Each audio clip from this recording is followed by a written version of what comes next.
You are about to see a most unique exhibition of golf instruction. Your instructor is Mike Austin, Class A member of the PGA, and for 35 years a golf professional. He is considered one of the top 4 long ball hitters of the game, and in tournament play has driven the ball 447 yards from the tee.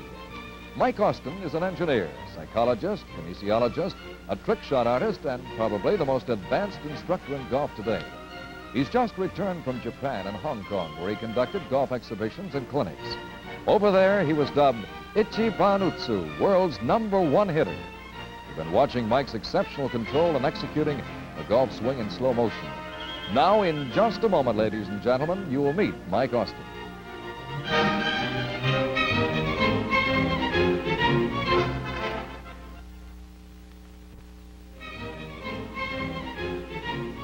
Ladies and gentlemen, Mike Austin.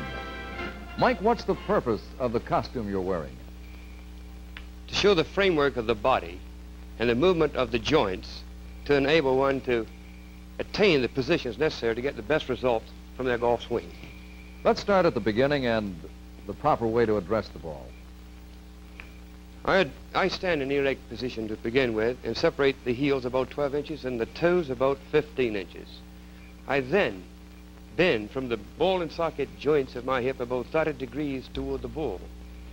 I place my left arm in a position, in an extended position this way, and my hands on the club, and place the club head behind the ball, and then lower the right shoulder and flex the right knee so I can get my hand on the club correctly, my right hand on the club correctly, ready to start the back swing. Would you give us a few examples of how not to address the ball?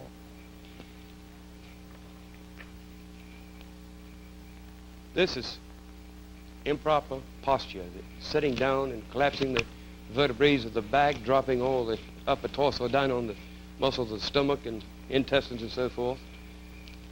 This is wrong. Standing with your feet too wide takes the body out of the swing. All you can move is the arms and the club. Standing too close, you don't have good balance, and you'll wobble like this. Standing with the closed stance blocks out the right side, so you get a bad shot this way. Standing too open, this actually blocks out the body, so you won't get the proper results. It causes you to cut across the ball, too, slice it, generally. Mike, do you grip the club in the same way as the other leading golf professionals? Yes, I use the standard overlap grip. This is where palm versus palm, and the arms form a figure V from the wrist to the shoulders. I place the palm of my left hand on the front side of the shaft, with the heel of the left hand on the top of the shaft, and the thumb of the left hand on the top of the shaft. I then wrap the forefingers of the left hand around the underside of the grip so that I have a full grip with all the fingers and thumbs of the left hand. I then bring the ring finger of the right hand up against the index finger of the left hand, placing the palm of the right hand behind the shaft. I then wrap the other 2 fingers of the right hand underneath the club and the upper part of the right thumb, which is the heavy, meaty part of the right thumb, over the left thumb, and I wind up with what I call the standard overlap grip. How do you start your backswing? I start the backswing by a coordinated action of these members of my body. I extend the right knee, and I flex the left knee. I'm going to turn to the side so you can see the knee action. By flexing this left knee, that means it goes out. Pulling the right knee back, it sets up the axis on which the pivot is made. While I'm doing this, I rotate the left shoulder simultaneously underneath the chin between the neck and the ball so that it's turned about 90 degrees. This puts me in a position so that I can turn the left side, wind up the big muscles of the back, and get the greatest amount of potential power that you can out of a swing. What are some of the wrong ways to start the backswing? Well, to stand here like this and pick up the club independently is one way. To stand here like this and try to pull it inside too deeply is another way. To stand with the feet too wide apart is another way to get in a bad position to start it. When you start this club, it's got to be a coordinated action of the body and the members, each member of the whole structure of the body, working together with the cocking of the hands, the only independent action in the golf swing. If you take this club back and let the shoulders turn with the flexion of the left knee and the extension of the right knee, you get into a position that you can really utilize your forces with the greatest amount of You efficiency. mentioned cocking the wrists. When do you start to cock your wrist on the backswing? I start my wrist cocking in the lower part of the back swing. In other words, as I shift my weight here, my arms are moving with the shift of weight and the rotation of my shoulders, and I exert a pressure with the heel of the left hand and the index finger of the right hand just as I pass the right foot, which you will see the hand starting to bend here. This allows the right elbow to fold in the extended arc of the left and causes my club to stay on the proper plane so that I can get into this particular position here. Mike, and do you return. advocate packing the right elbow in close, tight against the right side on the backswing? Well, I certainly do not. I think this is one of the greatest ills in the golf game. Packing the right elbow does not allow you to separate the club the proper distance here from the ball to attain the force that's necessary to drive it any distance. In other words, you have only a segment to swing this way. When you don't pack it, you can get it here and really have time enough to build up some force before you get back to the ball. By packing the right elbow into the right side, it makes the swing flat.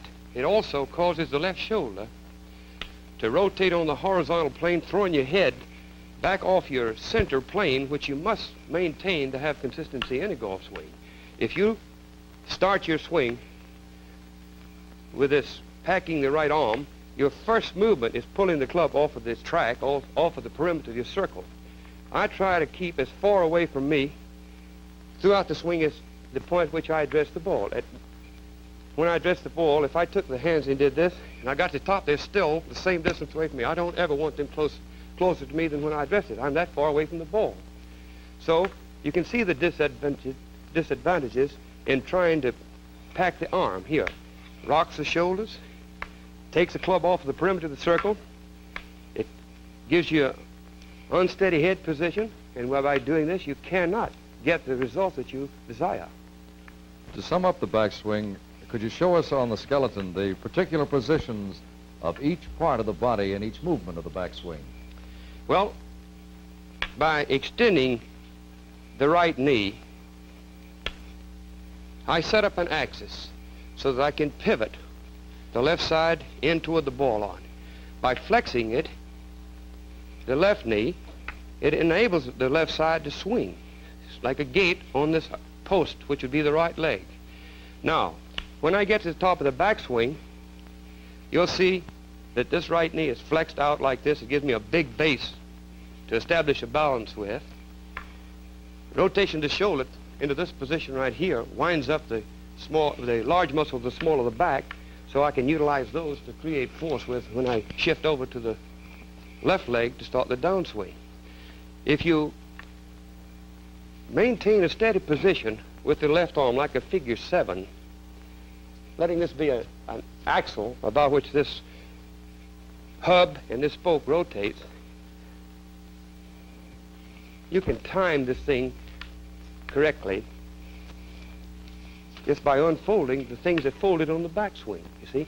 So my wrists are folding, my right elbow is folding, my left knee is folding, my right knee is straight, my left elbow is straight. Thank you, Mike. Before we ask you to demonstrate your method of executing the downswing, we'll pause right now for just 60 seconds. Now, Mike, let's get to the downswing. How do you determine just when to start the club head down to meet the ball? Well, when I feel that my weight is supported by the right leg and the right hip, and the big muscles, these large muscles of the back are wound up, the shoulders then, if you actually feel like the left shoulder is facing that ball, you're pretty near wound up. The hands will then be splitting a plane between the right ear and the right shoulder. So you get the full turn of the shoulders with the support of the legs in this way. Now to start this downswing, you've got to shift from what we call the rear axis to the fore axis, which is the left leg. This initiates the downswing. This also is advancing the left arm. It is not a pull with the left arm, a drop down this way with the left arm. It is a shift. It starts the downswing.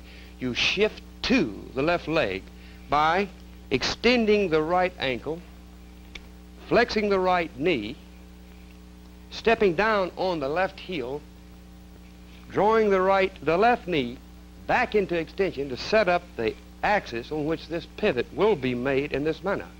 While you are doing this, your left shoulder is turning from a low position towards a high position.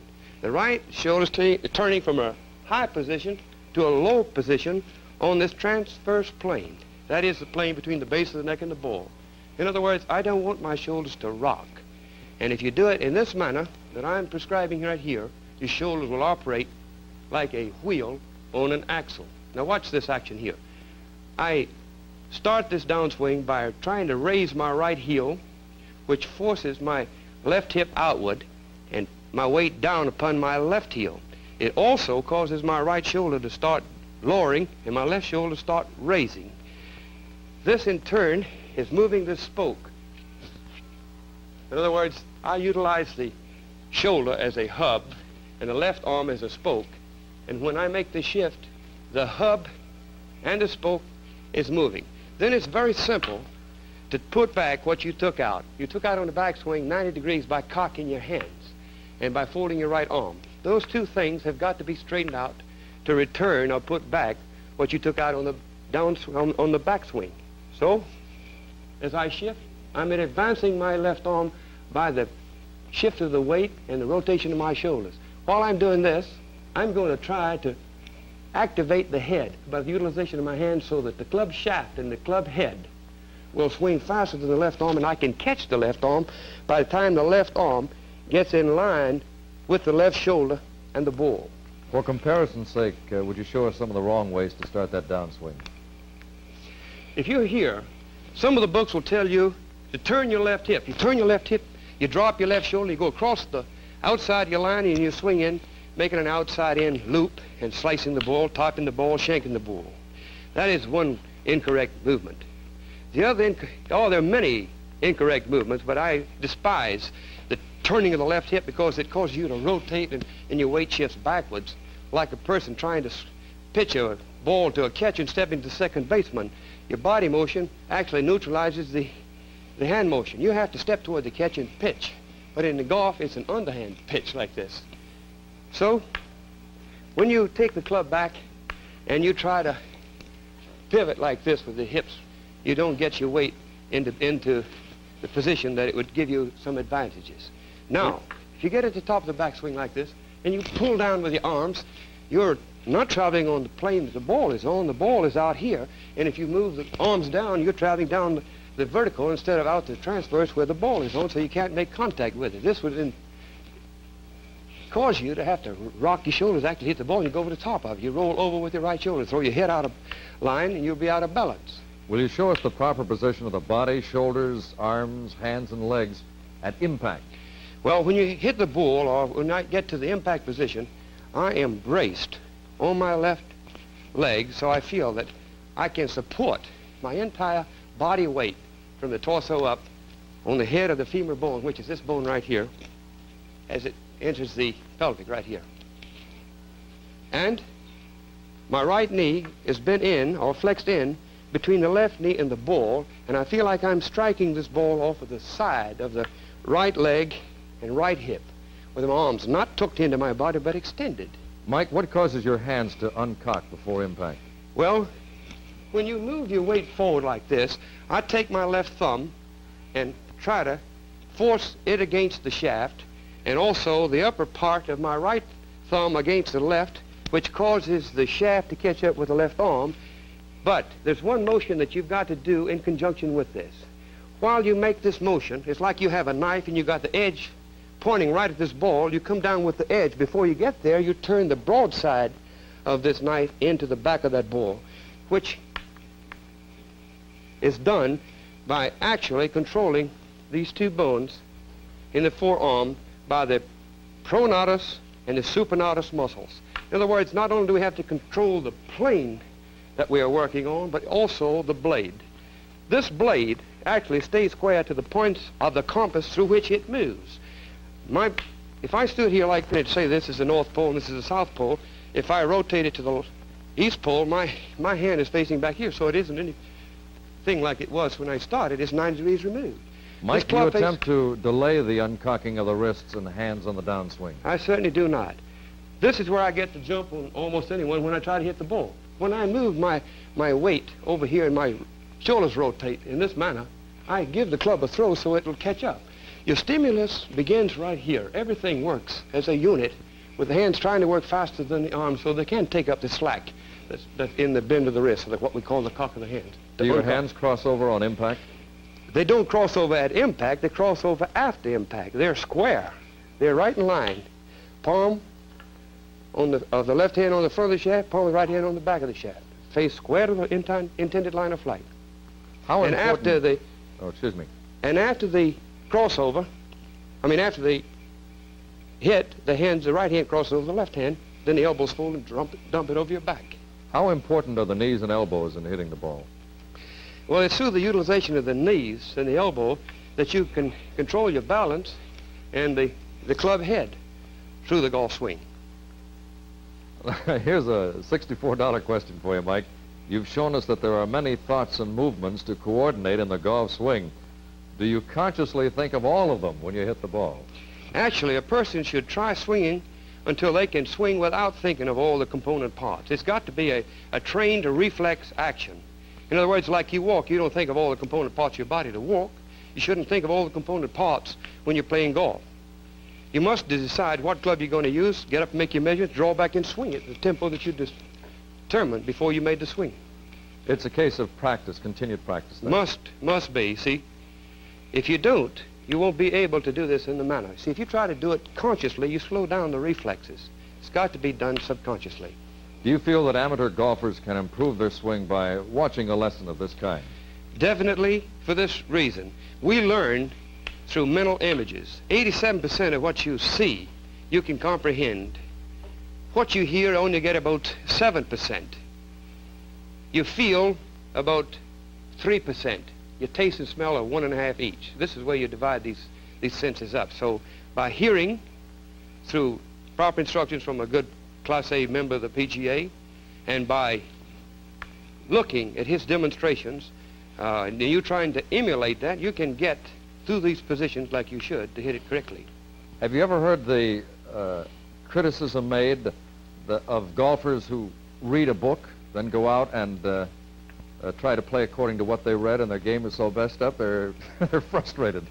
Well, there's so many things in the books that have been written that I think they are adverse to the basic laws of physics and the way they structure the body, that it's impossible to do the things that are written. 90% of the books that have been written are not by the golfers whose names are on them. They are by writers who get a few words from the people that they buy their name from. And this is what I am strictly against. I think there's too many bad books on the market. This may be a slam to my profession, but whether it is or not, I wish to make this particular statement, that I don't like the books that are written on the market today. You've talked a lot about the weight shifting in one thing or another. What about the weight of the clubs? You use a very heavy club. Well, for all my life, I've been trying to obtain greater distance. And by doing this, I've swung hard, and I've got to a point right now that by swinging so hard, I've lost the final touch. So to get the feeling of a club, I have to have a heavy club, you know? But the average golfer doesn't. Definitely not. You see, we work with a factor, the kinetic energy factor, which is mv squared divided by 2. In other words, we're working for club head speed. It's like loading a horse.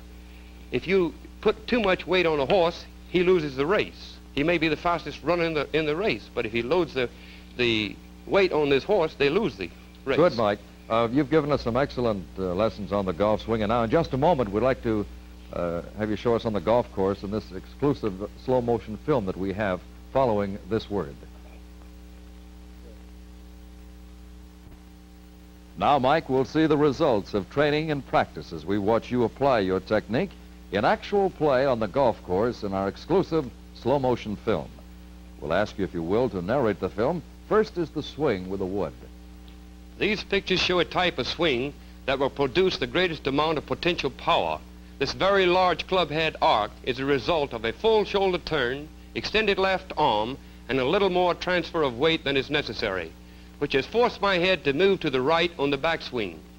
This compels me to shift an exaggerated amount of my weight from my right foot to my left foot in the start of the downswing. So for accuracy and precision, I recommend a steady head position and less weight shift and wind up of the shoulders on the backswing. What you've just seen of this golf swing is kind of leading you into the science which I'm trying to advocate on this particular program. That is kinesiology, which is the analyzation of the muscle movement and the utilization of the proper movements of the joints in making the golf swing. Mike, do you hit a hook or a fade? Well, John, it all depends on what I want to do with it. I can make it do anything that I want to do. That is, hook or slice, if according to the way the fairway or the course is lined out. I try to play the way it's lined out. If it's a slice hole, I play a slice. If it's a hook hole, I play a hook. Well, next we have a film with you hitting the iron. And I know many have problems with their iron shots. Here you should notice the constant plane of the shoulders, arm, shaft, and club head, rotating about a common center, which is the base of the neck. On the downswing, you should watch how the forearms are controlling the club face, so that it will meet the golf ball square to the target at impact. Notice how the body is supported by the left leg and foot at impact, as the right side swings in toward the golf ball, pivoting on the left leg and foot, and finishes with the center of our stomach facing the target. This is the ideal position that you would try to attain on the finish of a golf swing, so that you can almost stand up with the small of the back pressing against the stomach wall, the muscle of the stomach wall, in this manner. And here again, you do not put that right elbow on the hip. Definitely not. Watch this action here. If you put it here, you're on a too flat a plane. You're going in between the hips and the shoulders. It throws your head up and off of the position that you're trying to attain, the center position. Now, Mike, a slow-motion film of one of your trick shots, which illustrates a basic point in your philosophy of the golf swing. The shot with the rope attached from the left arm to the club will prove that the downswing does not start from a pull of the left arm to initiate the downswing. The downswing is initiated by a coordinated action of the body, arms, hands, legs, and feet, with each receiving its stimulation at the start of the downswing and resulting in the uncorking of the wrist and the unfolding of the right elbow, that the club head and shaft catch up with the left arm at impact. I get the feeling when I take a swing at a golf ball that I am making an underhanded pitch or throw of the club head while stepping over onto my left foot and aiming the club through the golf ball.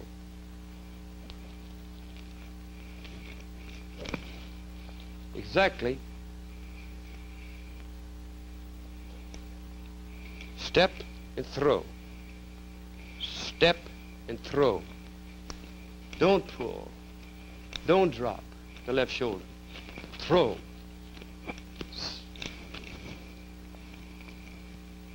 Mike, do you vary this in any way with the number of club, like from the short 9-iron or the wedge to your longer irons?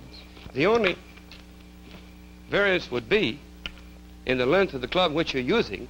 My hands are still the same distance away from me.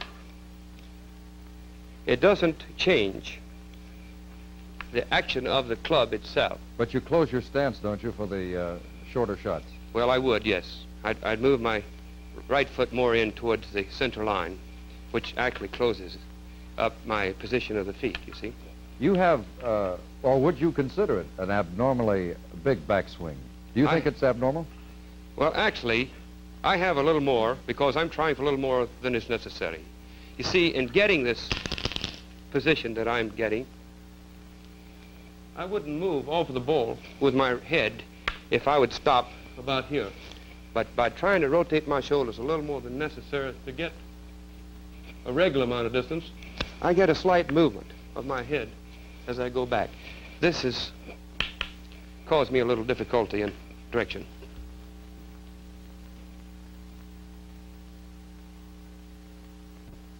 Thank you, Mike. Now, as we close, I wonder if you would show us that slow motion treatment of the full golf swing again. Ladies and gentlemen, KHJ-TV Channel 9 has presented Mike Austin, golf professional, in an unusual program of instruction in his advanced method of achieving a perfect golf swing. We invite your comments. Just address a postcard or letter to Golf, KHJ-TV, Hollywood 38. John Willis speaking. This has been a special sports presentation on KHJ-TV Channel 9, your Major League Sports station for Los Angeles.